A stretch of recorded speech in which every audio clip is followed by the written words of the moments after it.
Detox, बरं. ज्याला आपण आजकाल डिजिटल डिटॉक्स म्हणतो. ओके. म्हणजे? हं. म्हणजे सगळ्या गॅजेट्सपासून दूर राहावं आणि ओके. निसर्गाच्या सानिध्यात जावं. हो.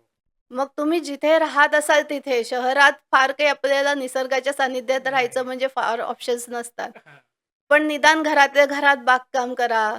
त्या घराची जी काही आवड असेल, ती मुलांना हां, स्वयंपाकात उद्योग करायला आवडतं. काहीतरी हां. स्वयंपाकात प्रयोग करून बघा. हं. बागकाम करा किंवा सगळ्यांनी ओके. मिळून घरातच एखादे छान वॉल म्युरल पेंट करा. हां. डिजिटल डिटॉक्स अतिशय गरजेचं आहे. ओके. एकतर त्याच्यामुळे आपण ह्या सगळ्या टेक्नॉलॉजीपासून थोडेसे दूर राहतो. हां, दुसरी गोष्ट सगळं घर त्या निमित्ताने एकत्र येतं, संवाद हां. वाढतो. तुम्ही जे मगाशी म्हणालात मुलं ऐकत नाहीत. हं. हं. त्याचं हेही एक कारण आहे, की संवाद कमी आहे. ओके. हां. असं नाही, की पूर्वीची मुलं ऐकत होती आणि आजची अचानक ऐकत नाहीये. हं. वयानुसार जे चॅलेंजेस पूर्वीचे पालक फेस करत होते, एडोलसन्स एज जे आपण हां, हां. म्हणतो, हं. तर आपण सगळेच त्या वयातनं गेलेलो आहोत. आजचीही मुलं त्यातनं जातायत. करेक्ट. पूर्वीच्याही पालकांना तो प्रश्न होताच. हं. फक्त संवाद होता, आज तो संवाद तुटत चाललाय. हां.